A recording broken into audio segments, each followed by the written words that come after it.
Can you hear me? Is my mic on? Okay. My name is Camille Mason, and my pronouns are she, her. I am the Director of Religious Education, and we are so glad that you are here at UUCC with us this morning. It is a joy to be with you, whether you are in person or online. One of my favorite quotes is from the movie Shall We Dance? And it says, "We need a witness to our lives. Someone to say, your life will not go unnoticed because I will notice it. Your life will not go unwitnessed because I will witness it." As a community, we will get to be a witness to one another's lives as we celebrate and remember the changes we've experienced this year. I would like to invite Yvonne Derrickson to come up and share the social justice moment.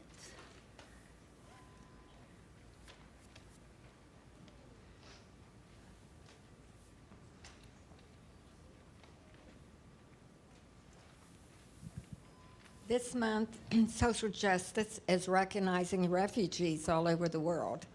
And as you know, it's a big issue for every country. It seems that they either accept them or reject them, and it makes the news.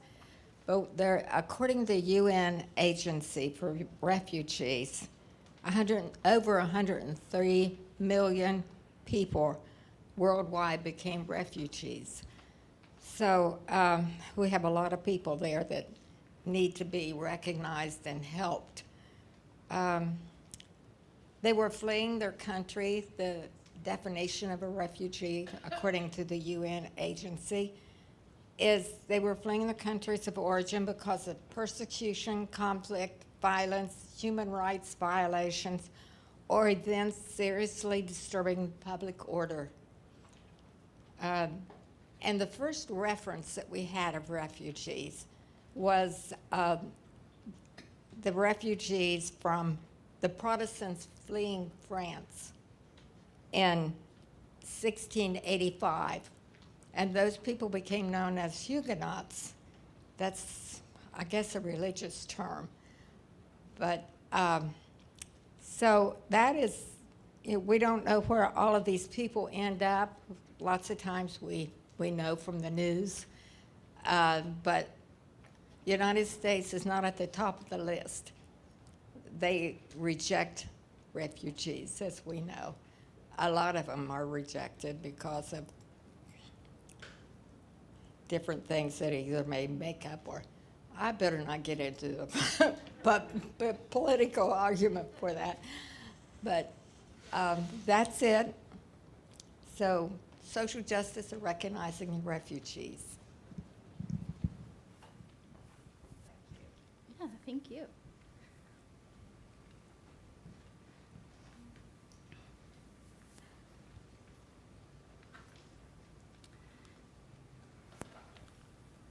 As we ponder change today, let's begin with a quote from Richard Rohr.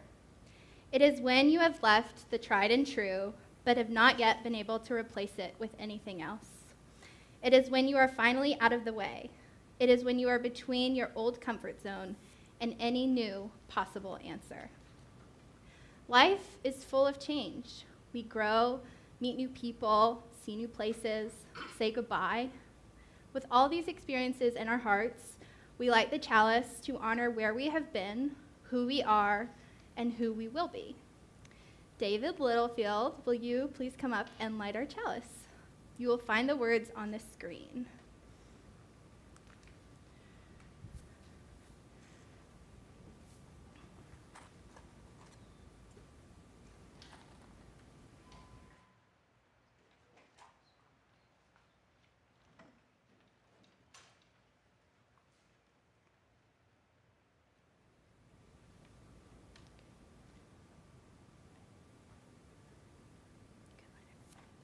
In the light of truth and the warmth of love, we gather to seek, to sustain, and to share. And now it is time for our opening song. Please rise, embody your spirit as you are willing and able to join us in singing hymn number 34 in the gray hymnal, "Though I May Speak with Bravest Fire."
You may be seated.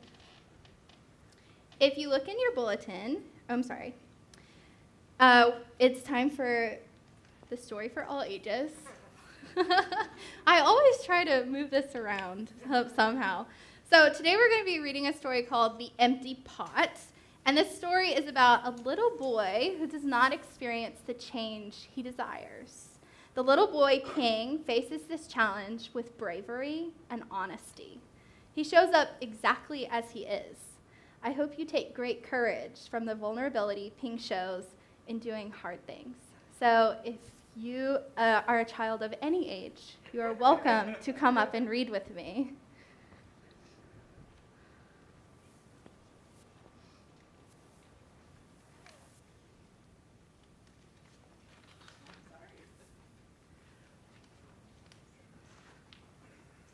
The Empty Pot.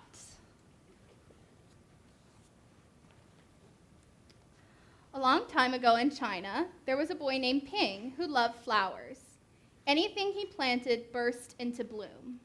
Up came flowers, bushes, and even big fruit trees, as if by magic. Everyone in the kingdom loved flowers too. They planted them everywhere, and the air smelled like perfume. The emperor loved birds and animals, but flowers most of all.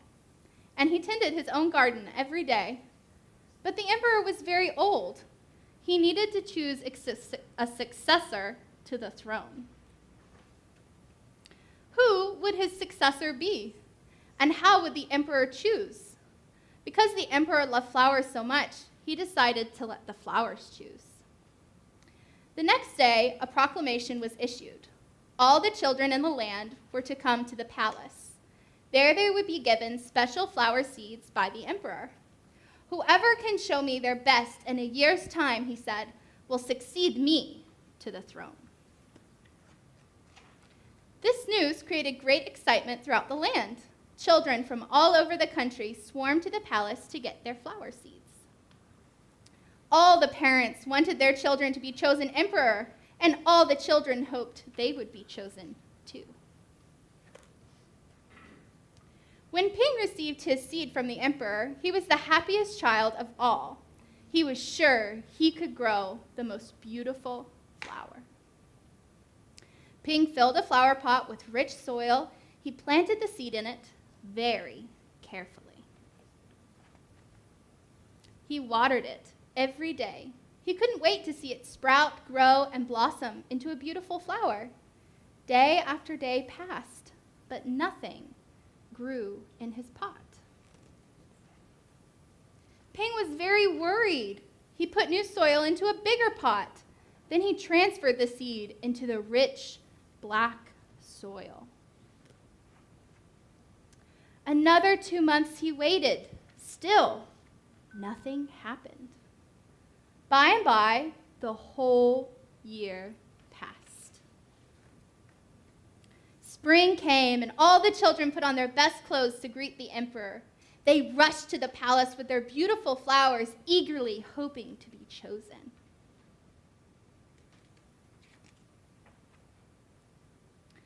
Ping was ashamed of his empty pot.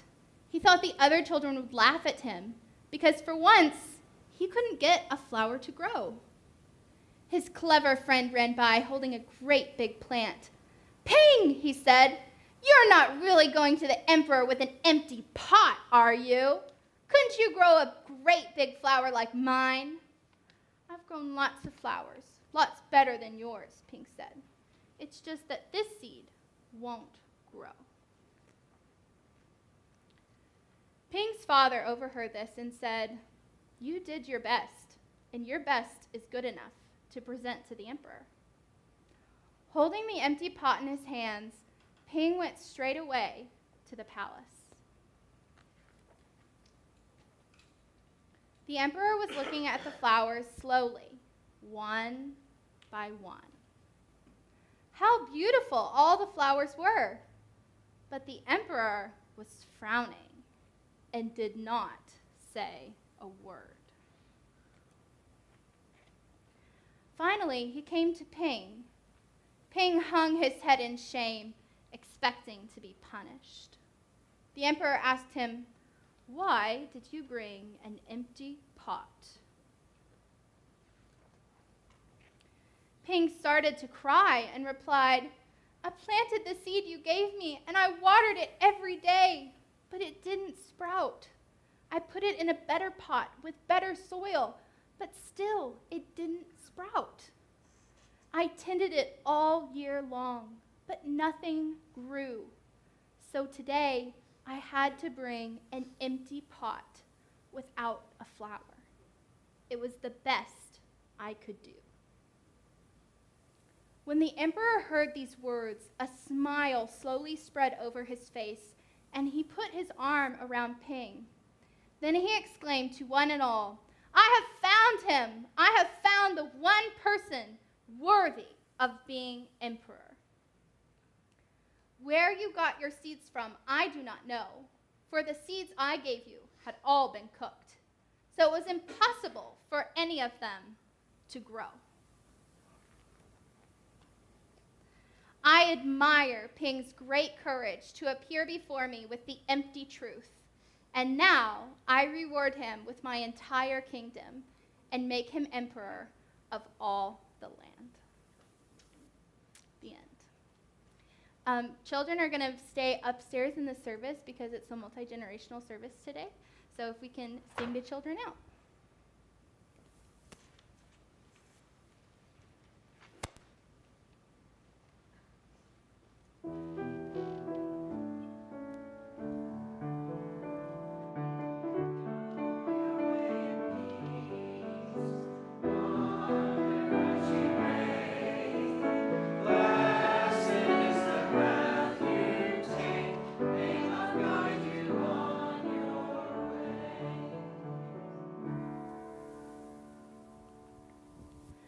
So if you look in your bulletin, you will find two pieces of paper. One is seed paper. This month in RE this month, the last 2 Sundays, our RE kids have worked on making seed paper, and if you looked in the back at the table when you first came in, you were able to see some of the seed paper that they created, and it's really beautiful, but it was just so beautiful and a little too crumbly to put in your bulletin. So what you have is not homemade, but we're going to pretend it is. It is seed paper. It still has some seeds in it, but it is made in, great quantities. So, and it's very uniform, so it fit in a bulletin. So you'll find two pieces of paper. One is seed paper, and the other piece of paper is a dissolvable paper. It dissolves in water. So we are going to write on both pieces of paper. So I know that maybe some people might not have grabbed bulletins, or maybe you need a pen to write with. So I'm going to give you a second if you need to grab a bulletin or get a pen, whatever you need. If you want to grab those things, you may.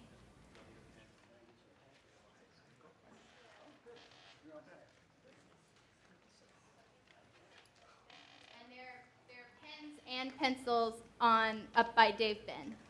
Dave Ben, wave your hand. I don't think he heard me. That's okay.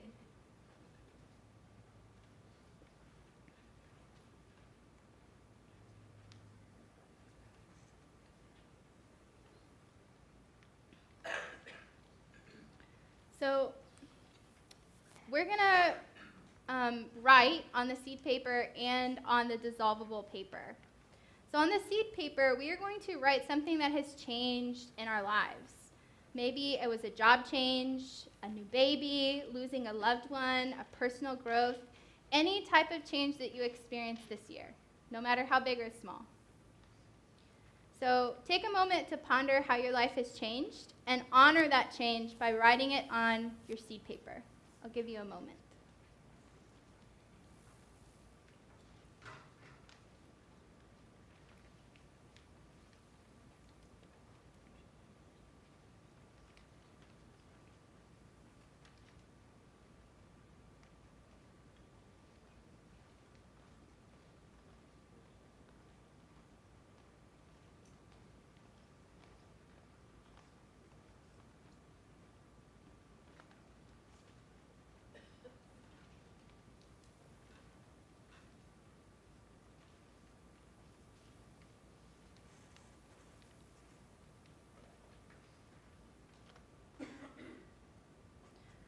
When you finish writing on your seed paper, you can get out your dissolving paper, and on this paper, if you will write a hope that you have for this coming year. And if you need a reminder, it's on the screen. So the seed paper, write one way your life has changed, and the dissolving paper, write one hope you have.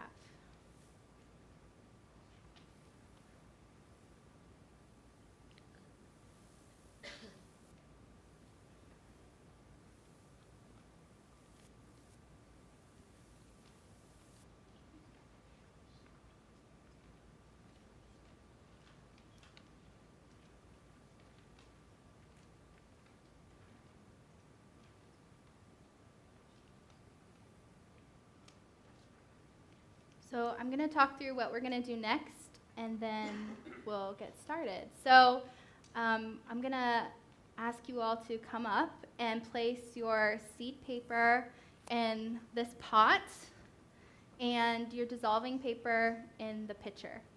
And so what we're going to do is water our change and growth that we've had this year with hope for the future. So as you're ready and willing, you can make a line in this aisle and on this aisle, and come and put your seed paper in the pot and your dissolving paper in the pitcher. Come on up.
So now we're going to have our candle lighting. So David, would you come on up and help us with candle lighting? David and I will both stand up. So as you feel led, you are welcome to come and light a candle to represent what's on your heart.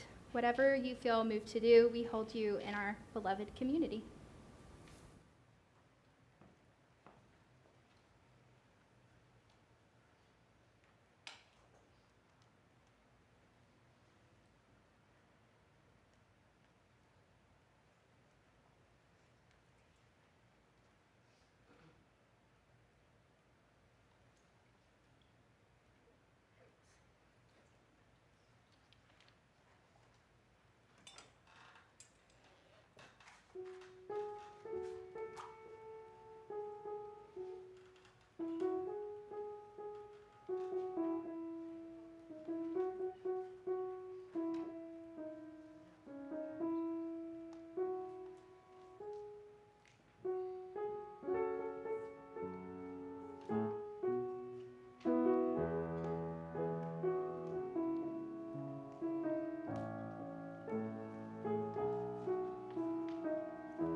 And now David and I will light some more candles for all the joys and concerns that were not lit, and to honor also the people who are joining us online.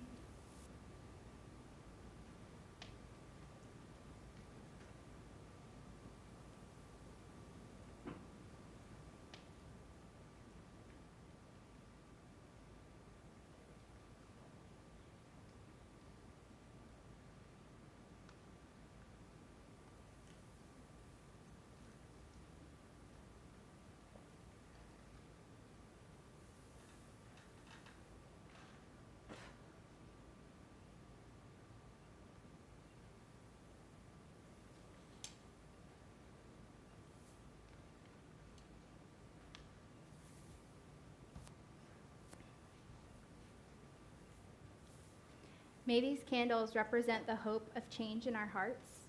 Let it give us courage in finding our paths.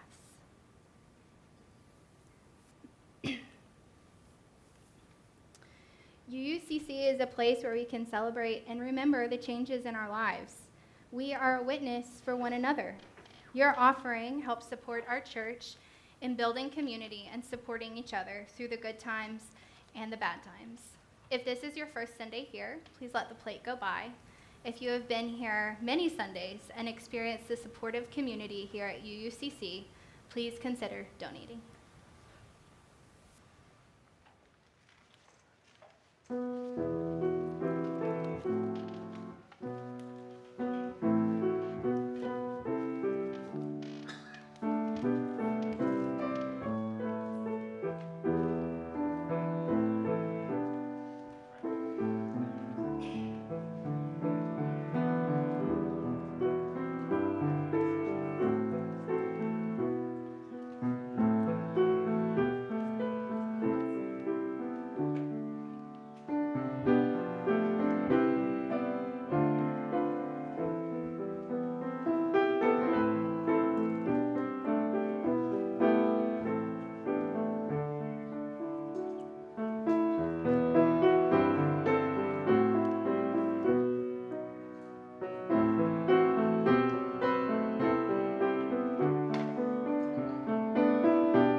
The offertory response, it's on the screen.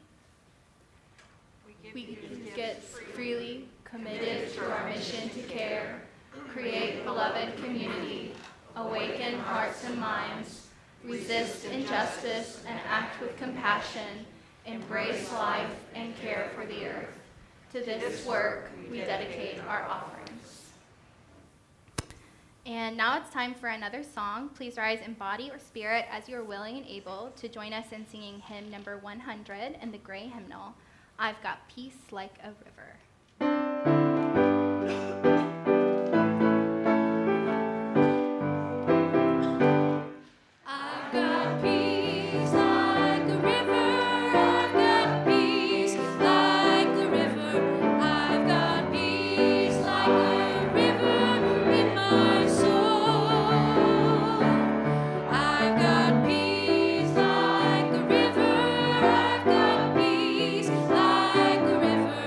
I've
has your life changed this year?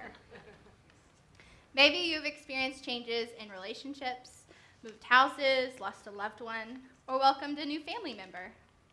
Change is bound to happen in our lives as we get older and pursue our dreams and experience life. As our lives evolve, we might feel excitement, grief, failure, success, resilience. Our lives are not linear, and when experiences happen that change our lives, we can take time to honor the feelings we experience and find gratitude in even the hardest of moments. Grief creeps up on us in the moments of change. It whispers, "Do you miss the way things were?" Or, "This isn't how you thought things would turn out." You might find yourself in this space in between, a place that is out of our comfort zones and forces us to look inward.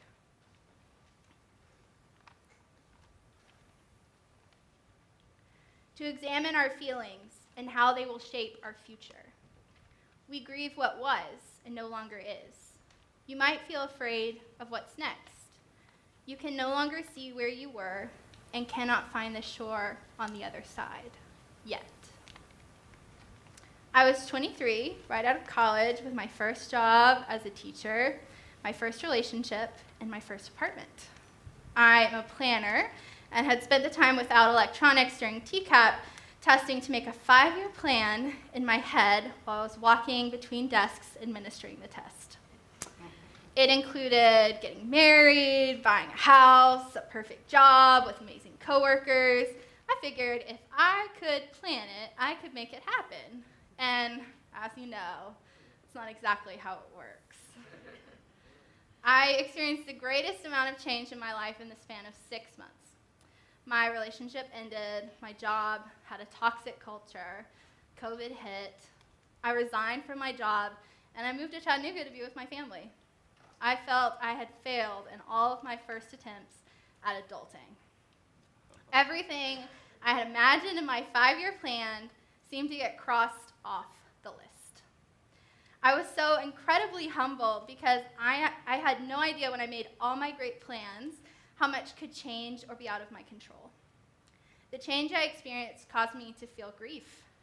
I had this incredible sense of longing for something I'd never actually experienced.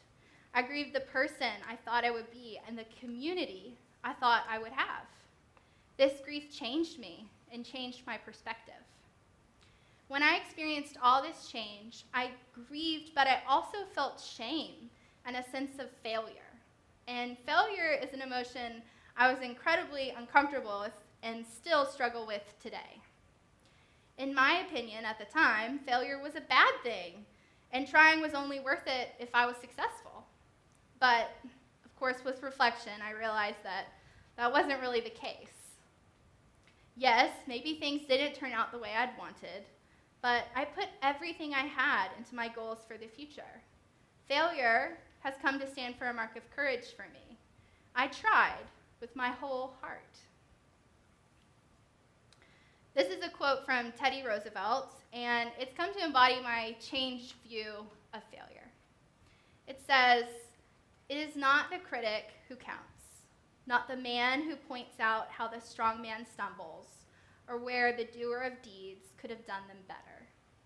The credit belongs to the man who is actually in the arena, whose face is marred by dust and sweat and blood, who strives valiantly, who errs, who comes short again and again, because there is no effort without error and shortcoming, but who does actually strive to do the deeds, who knows the great enthusiasms, the great devotions, who spends himself in a worthy cause, who at the best knows in the end the triumph of a high achievement, and who at the worst, if he fails, at least fails while daring greatly, so that his place shall never be with those cold and timid souls who neither know victory nor defeat." Daring greatly means you have the courage to show up and try again, even when change happens. You are willing to be vulnerable and to be seen and have hard conversations. In this story, The Empty Pot, Ping is willing to dare greatly and have the hard conversations. Because Ping is vulnerable and honest, the emperor recognizes him as his successor. Ping dared greatly, and so can we. The change we experience in our lives can bring grief, but it is also an opening for hope and growth. We can honor and make space for the moments in our lives where we feel like everything stops. We look around, and instead of standing on a firm shore, we are in a rocking boat in the middle of the sea, unable to see where we came from or where we are going. The space in between can be scary, but it also awakens our hearts and minds to opportunities we might not have imagined for ourselves. May it be so. Please join us as you are able in our closing song, Be Thou My Vision, hymn number 20 in the Great Hymnal.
So what? We are a witness to each other's lives. This is a community where we can dare greatly and have the hard conversations. This service is a remembrance and celebration of the change we experienced and the hope that we have for the future. As Unitarian Universalists, we search for truth and meaning. Let this service be a reminder to you that with change comes opportunities that can bloom into the most beautiful flowers. May hope bloom within you. I want to leave you with an Apache grief blessing. They believe that nature holds the key to healing. It says this: May the sun bring you energy every day, bringing light into the darkness of your soul. May the moon softly restore you by light, bathing you in the glow of restful sleep and peaceful dreams. May the rain wash away your worries and cleanse the hurt that sits in your heart. May the breeze blow new strength into your being, and may you believe in the courage of yourself. May you walk gently through the world, keeping your loved ones with you always, knowing that you are never parted in the beating of your heart. David, will you come up and extinguish our chalice? You will find the words on the screen.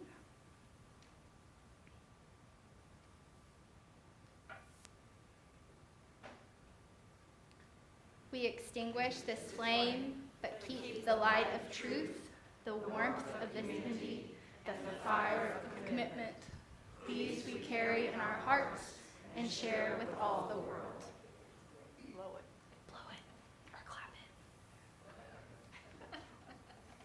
it. Ooh, okay, good. All right.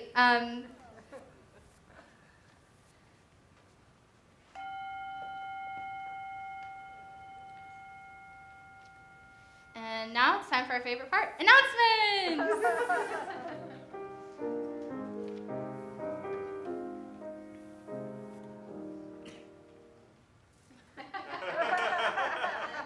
do you have an announcement? Okay, fabulous. Come on up. Hi, everybody. My name is Charlotte Olson, and I'm here on behalf of the Wowzers, which is our Working on Worship Committee, hence the WOW, Working on Worship. So first of all, if you're interested in Wowzers or curious what we do or would like to maybe help plan a service, please let me know, and we will get you information about our next meeting. We have some other Wowzers here. Steve Hollingsworth and Dady can wave, and Reverend Pam, and Lynn Higgins probably joining us from on YouTube. Any of us would be happy to talk to you about it. Okay, I want to let you know about the next 2 Sundays, which are being brought to you by the Wowzers. Dady, if you want to throw in anything about next Sunday, please feel free, because she's mostly been planning it. I'm so excited. Our special guest speaker next week is going to be Franklin McCauley, who's a good friend of this congregation and has a remarkable story about his efforts at anti-racism in our community for his whole life. Now, usually, you know, our main speaker speaks for 15 to 20 minutes, but that just won't do for Franklin. He's getting 30 minutes, so everything else is going to be truncated. So run up and light your candle, throw your money in the plate as it zooms by so that we can give Franklin his due.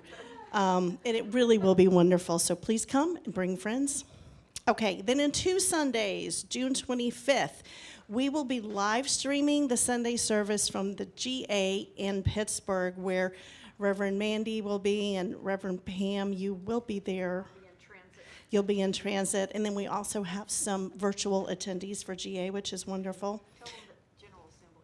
GA stands for General Assembly, which is the largest group of Unitarians in the country on an annual basis, and a business meeting. But the Sunday morning service is sort of the big culmination. It does start at 11 a.m., hurrah, hurrah, Eastern Standard Time.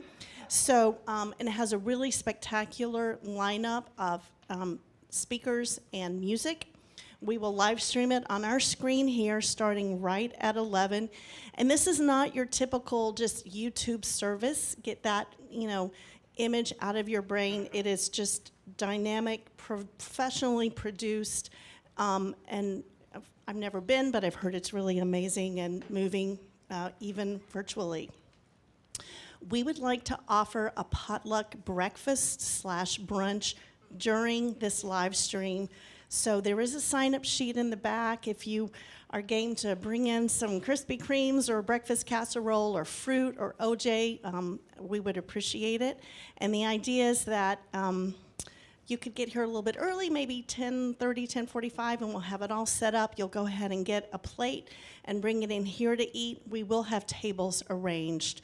I've been sitting back in that round corner with Andy this morning, and it is so nice having a table. It's It's hard to go back. So if you can bring something in, we sure would appreciate it. And that's it. So thank you very much.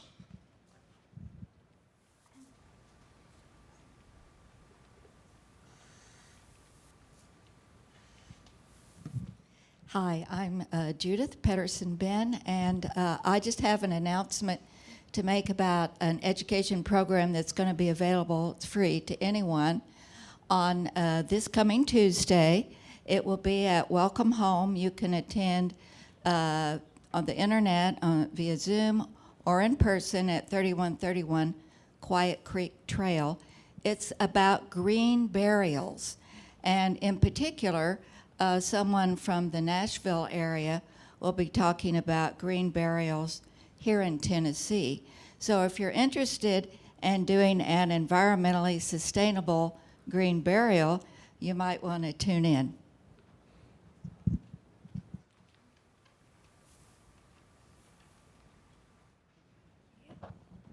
Good morning. Wednesday, June 21st is the summer solstice, also known as Litha, and we will be here at 6:30 having a ritual outside followed by a late meal. We'd love for you all to join us. If you do come along, please bring a fresh herb of choice and flower of choice. If you don't have access to fresh herbs, a pinch or two of something from your spice cabinet will be just fine. Thank you. 6:30. Wednesday, June 21st at 6:30.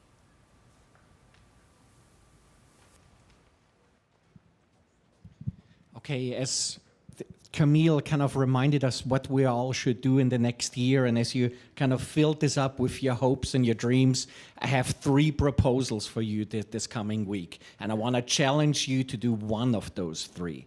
First, social justice, wouldn't that be fun? On Monday, 4:30, standing out Chattanooga, Dave, Judith, several others protesting at Miller Plaza, 4:30, talking about healthcare, reproductive rights, trans rights. You pick yours out of those 3. You find them with your posters. That's the social justice. Later on that evening at 6 p.m., physical health. Wouldn't that be good for all of us? Join us for Monday yoga. We have a fantastic yoga instructor. We had several people kind of really complimenting our yoga instructor. Come here. I've not been in yoga, but I've started to enjoy it. You can do chair yoga. You can do kind of the most ambitious ones. So there are all type of levels that we have in yoga. Third, community. Wouldn't that be good? Come here on Wednesday evening for potluck. Have an enjoyable food. See how kind of enjoy the fantastic cooks here. So I'll see you at one of those 3 events.